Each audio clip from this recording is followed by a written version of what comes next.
Hi, everybody, and welcome to another episode of Awaken to Your Soul Path. I am your host, Barbara, and I am joined today by your other host, Robyn. And today we want to talk about Christmas. The joys of Christmas, the worries of Christmas. Is it actually the most wonderful time of the year? Because that's what we've been talking about prior to recording this episode, that there is a lot of hype around Christmas. It's being portrayed by the media as the most wonderful time of the year, the family fest. But there are a lot of people out there for whom this is not the most wonderful time of the year and who are actually struggling. And we were also talking about how specifically this year, people were also not really in the Christmas mood.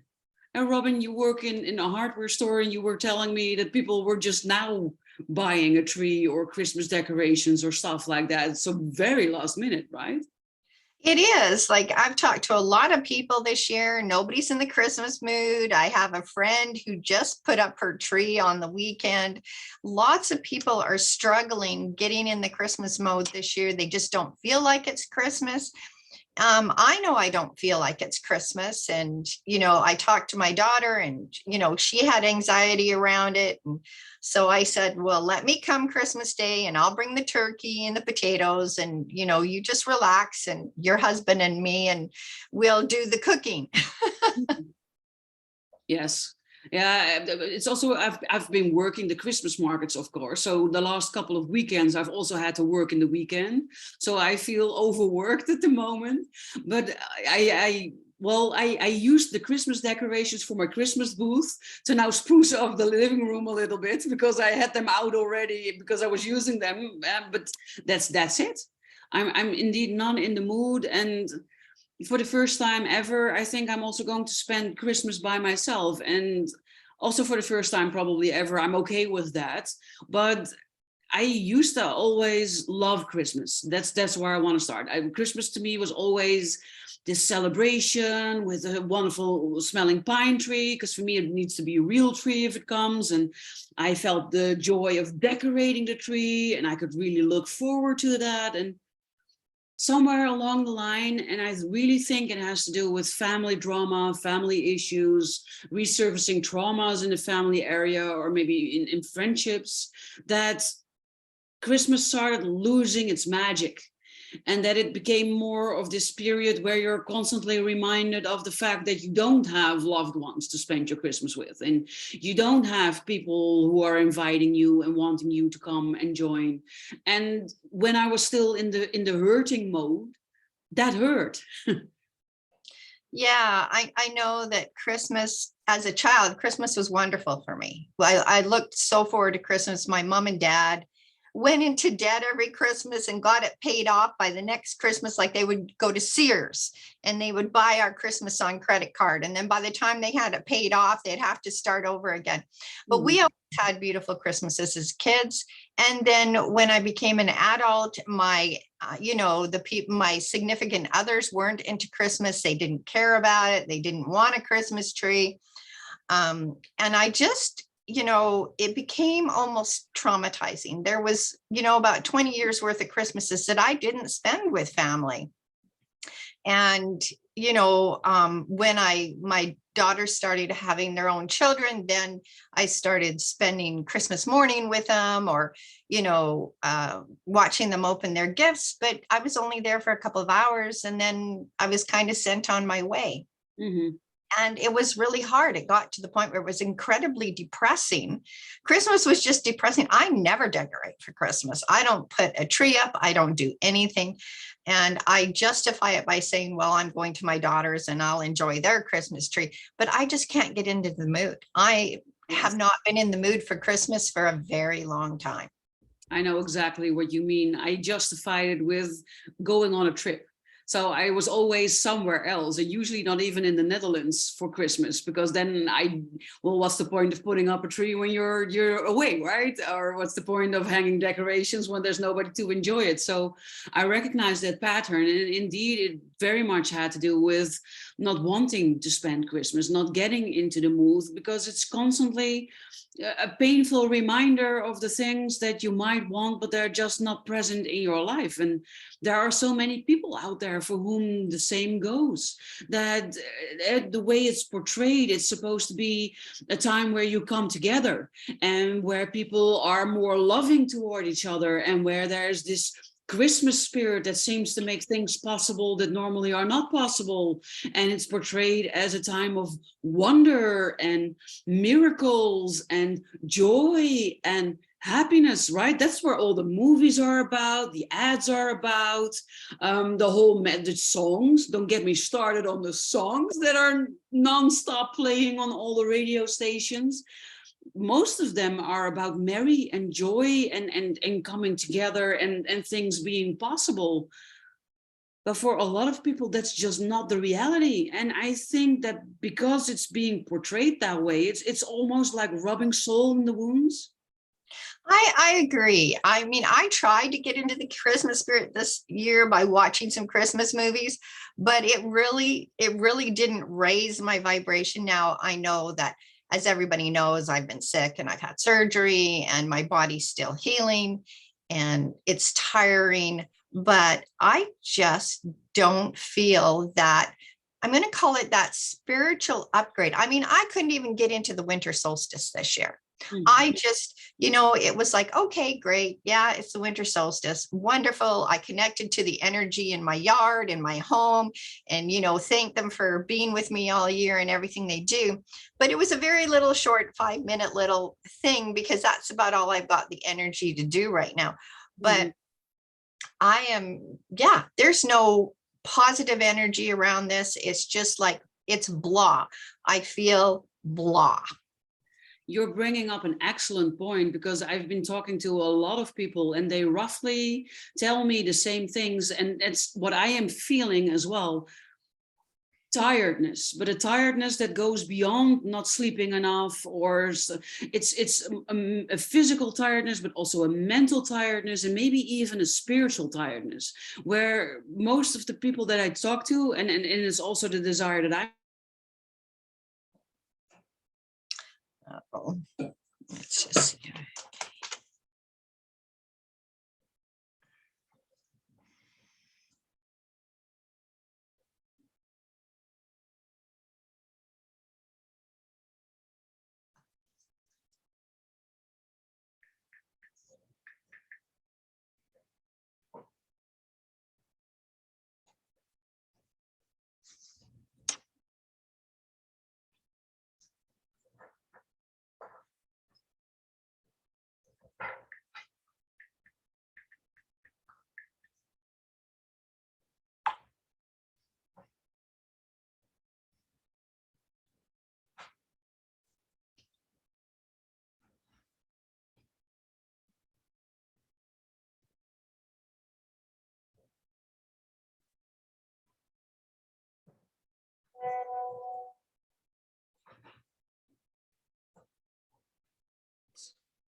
Okay, so it kind of locked up at spiritual tiredness.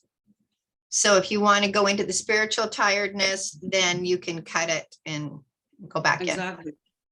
So not just mental tiredness or physical tiredness, but also spiritual tiredness, where the general consensus, and that's also how I'm feeling, is just, I want nothing.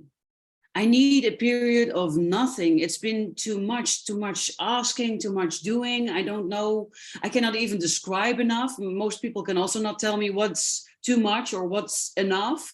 But we have this feeling of, I don't want anything at the moment. Just leave me be.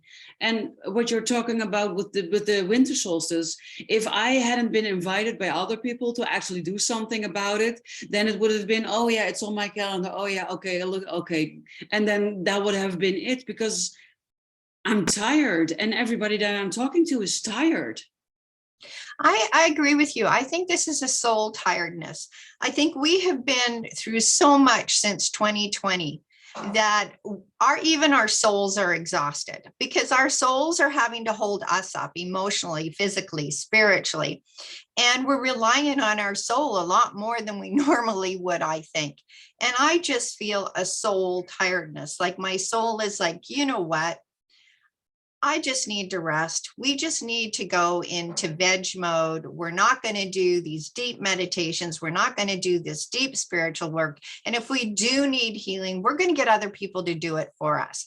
And I think it's really important, because as healers, we get stuck in the idea that we can heal ourselves. We have to do it ourselves to prove that if we do it ourselves, we're good enough for our clients. Well, that's crap, because we all need a healer. We all need somebody else to help us. We all need a shoulder to cry on. We all need that extra help. And if we don't ask for it, we're burning ourselves out. We're burning our soul out. Our soul's going, oh my God, how much more can I do for you? Like, you're not listening to me. I'm leading you to people. I'm leading you to books. I'm leading you to information, and you are not picking it up. So I think our souls are exhausted.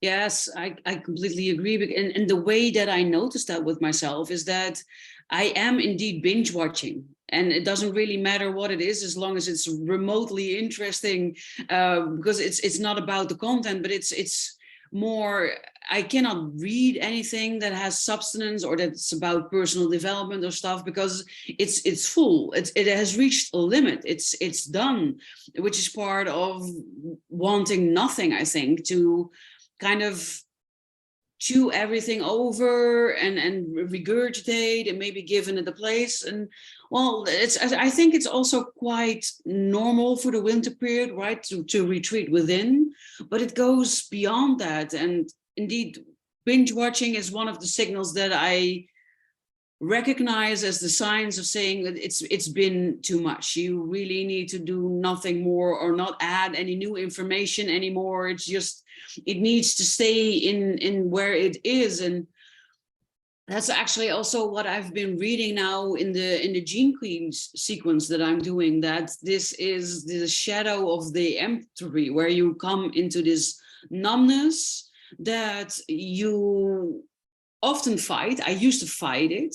It can come with depressive feelings that you might be fighting, but it's actually something that we need to embrace this numbness, to just be fine with it, because from this numbness, from this nothingness, new life can spark. It's what happens in nature, even, right? When we look at the trees in the winter, they look like they're dying. But we know It's like we need to go into the void. And part of going into the void at this time of year is not thinking about things, not forcing things to happen, not doing the heavy duty meditations or, the other stuff we're doing. Exactly. We're basically being asked to go into the void and just allow yourself to rest and relax and rejuvenate. It's been a really rough year for everybody, there isn't a single person I've talked to that had a great 2022. No, sometimes you see posts on Facebook, but I'm wondering if that's truthful. Well, it's the fake it till you make it. And I'm telling you, do not fake it till you make it. I'm going to tell you, that's a lie. As much as you'd like to say it's not a lie, it is a lie. And if you can't be authentic and say, hey, I had a really crappy day, please send me out some healing energy. And so many more people are asking for that. They're admitting they had a crappy day. They're admitting that things aren't going well. They're admitting their business isn't as great as they would like it to be. And they're asking for healing help. They're asking for prayers. They're asking for support. And that is so important. Like, I cannot believe the amount of people on my Facebook posts that are now admitting and asking for help. It is so important. And I did that. I reached out and I said, hey guys, my body's sick and I need your help because I can't do this by myself. And I've had so many people who prayed for me, who sent me healing energy, and my body has recuperated so quickly. Like, it's a miracle. That's my miracle. And that's actually a great intro into something new that we have been trying to set up, where we want to connect a group of healers together to heal each other, because we are at the front rows of this new era that we are embarking upon, and we are the ones that are supposed to guide and lead everyone else to follow, but we need to do proper self-care. We need to also think of ourselves, and it includes that we often or sometimes or regularly, whatever is true for you, need other people to help us in order so we can continue and keep the flame lit. So I want to connect a group of people that all have the same type of mission and the same life view for cross healing. To all benefit from that, and to be able to do what we do best in a way that's good for us, instead of draining us to beyond the point of recovery, basically. Yeah, we all need help. And it's like, we can't all turn around and spend $100 to $500 every, whenever we're sick or we're tired or whatever. But if we can set up a system where, we come in and somebody asks for help and we all send that healing energy, and then next time it's our turn. It's about reaching out to each other and helping each other through prayer, Reiki energy, theta, whatever it is that the person requires. It's kind of like a barter system, right? Like we get Exactly. together, we share our skills and talents, and we share the healing. This is what being compassionate human beings is all about. And that's where I'd like to take my 2023. I really want to step into compassion. Likewise. So if you are watching this or listening to this and you feel compelled to reach out to talk about it or even to join, then please don't hesitate to send either me or Robyn or both of us, if you're in the mood, a message to be a part of this, because I think that it's really important that we find like-minded people with whom we can vibe on the same level, and with whom we can exchange these energies, so that we all can help the world go to where it needs to be. So if you feel called in any way, don't hesitate to reach out, because you're right. This has been an incredibly difficult year, but also last year was an incredibly difficult year, and the year before that was also not easy. So these have been 3 very trying years, and maybe even before that your year was already not easy. It can be. So we are shifting, whether we want to or not. We are changing. The world is changing.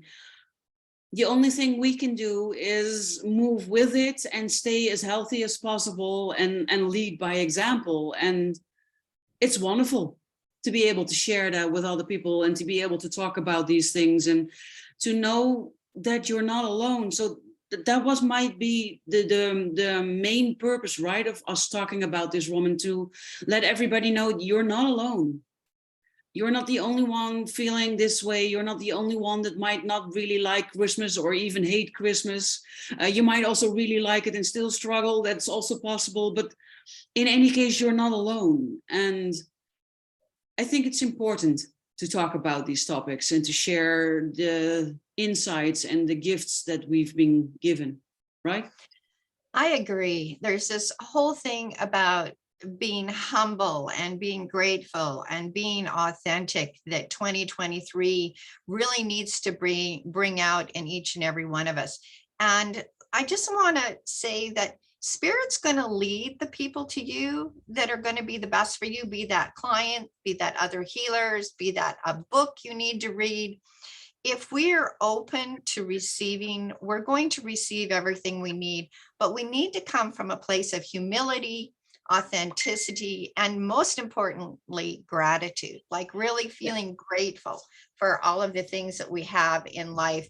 And, I'm one of those people that I don't write in my gratitude journal every day, but I went down the rabbit hole the other day, and what I don't have, and the negativity, as lots of us have over this Christmas season. And I had to pull my gratitude journal out again and just say, this is what I'm grateful for. This is great, and just remind myself of all the wonderful things that have happened for me this year.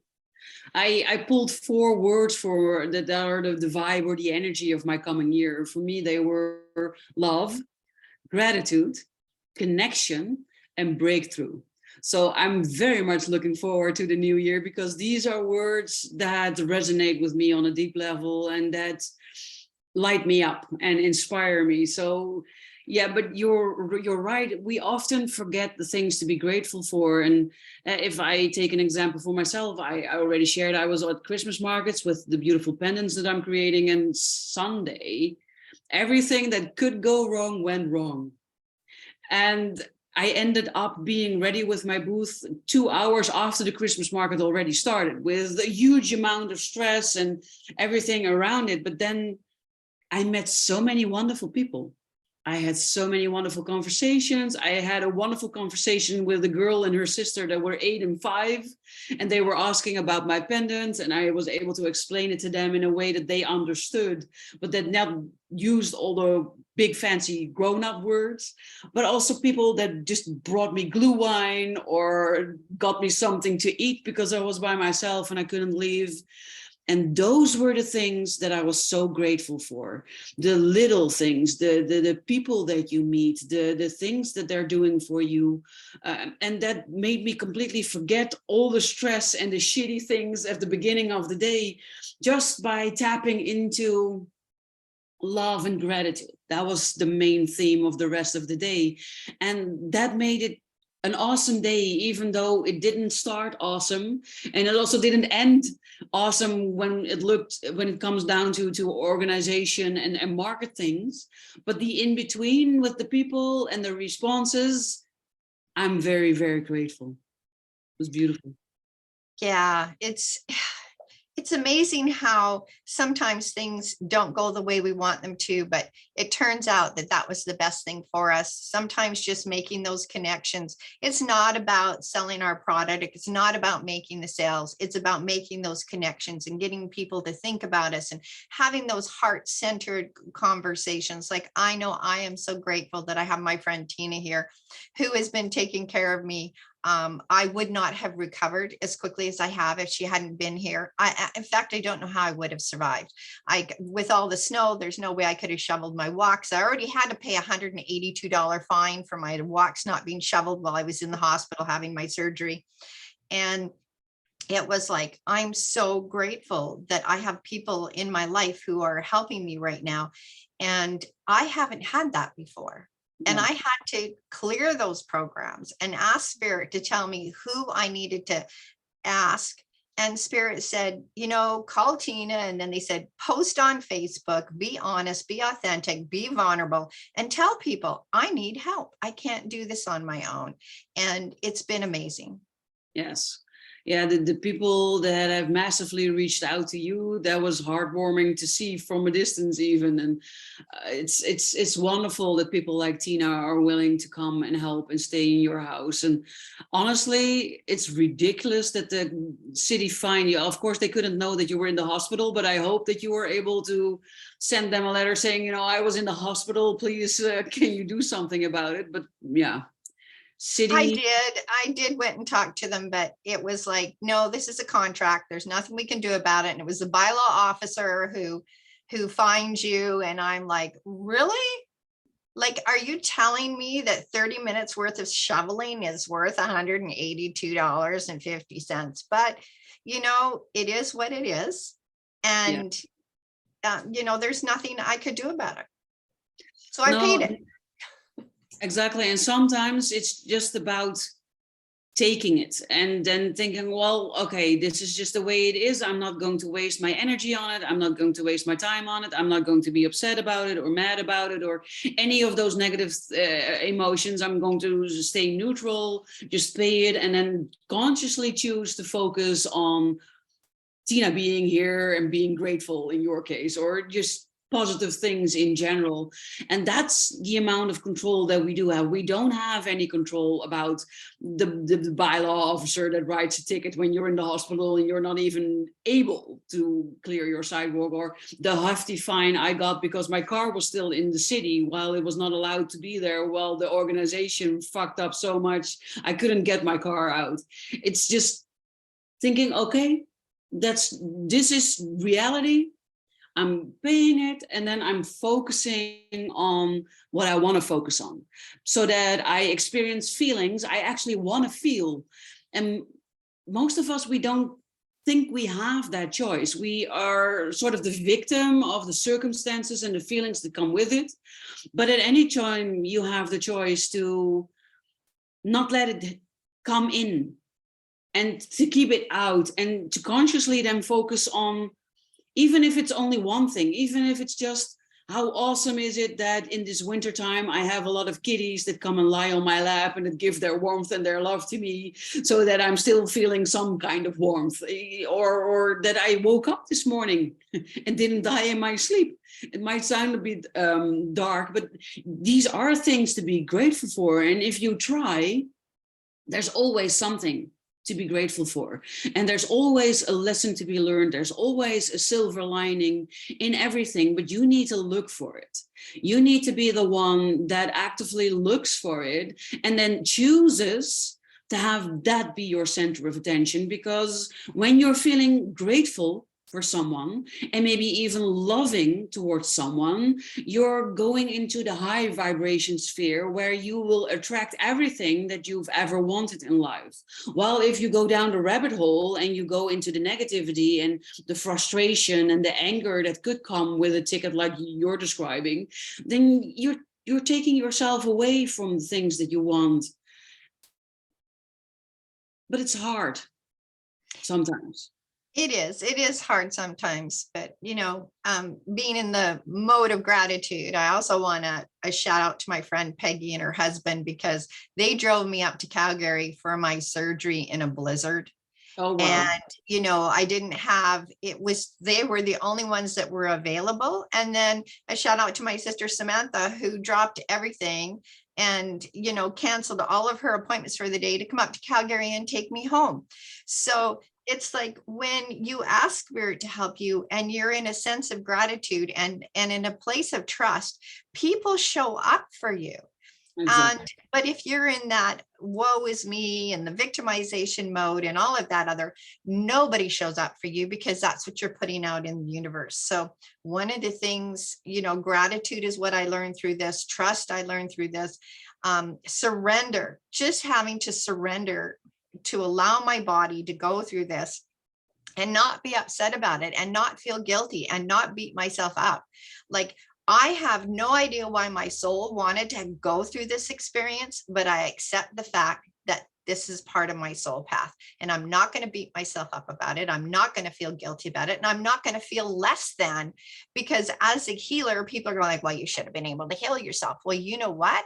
You have a soul path, and you can't change that soul path as much as you would like to. So just accept the fact that shit happens, accept it, surrender to it, and get on with your life.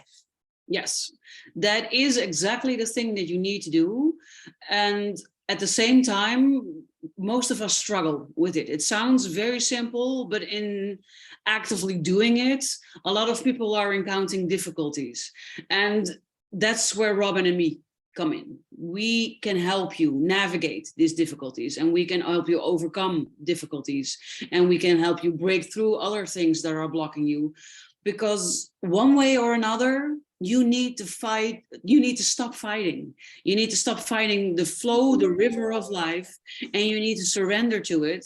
Because I don't know for you, but if you haven't figured out by now that it doesn't matter how much you fight, life does what it wants, then it's high time that that reality sinks in. And it's not meant as mean or hurtful, but that's how life works. It's like an actual river.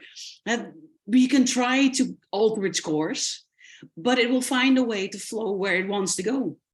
And it will always flow downstream, and it will always be in a certain speed with a certain element of rapids or danger or whatever it is. And we have no control over that. So we need to focus on the things that we do have control over. And sometimes we need a little help in identifying those things and shifting the mindset in being able to surrender, in letting go. Because I think those two things might have been the most difficult things that I have ever had to learn in my life: surrendering and letting go. I agree. And that is exactly what is about, even over this Christmas holidays, just surrendering, letting go, and just being grateful for what you have, and finding that gratitude and being heart-centered, and find happiness in where you are right now. Yes, exactly. Even if you just think, oh, I have 1 or 2 days off that I can spend without people nagging me. Oh, how wonderful. That could already be the grateful thing in it.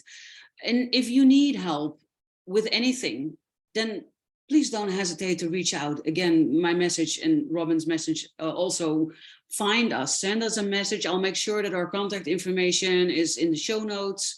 You don't have to go through this alone. And even if you think, oh, but I don't have any money to pay for you, don't let that be an obstacle, because we are both open to bartering, and we can always talk about what you can do, because you can always do something that will benefit both of us, and use that in order to get yourself helped or healed. So don't let that stop you. Absolutely. We have a free coffee chat. You know, you have our attention for 30 minutes. And if we can help you within that 30 minutes, we're more than willing to do that. So sending all of you a wonderful Merry Christmas, Happy New Year, even if you're not in the spirit. And just know that when you become heart-centered and find that peace within yourself, things just seem to go better. Exactly. I couldn't have said that any better, or ended the show any better than you just did. So the only thing I want to wish everybody is indeed a Merry Christmas and a very happy 2023, and a beautiful start of it. And I'm looking forward to being able to inspire you and speaking you in the next year. For now, Merry Christmas and a Happy New Year. Bye.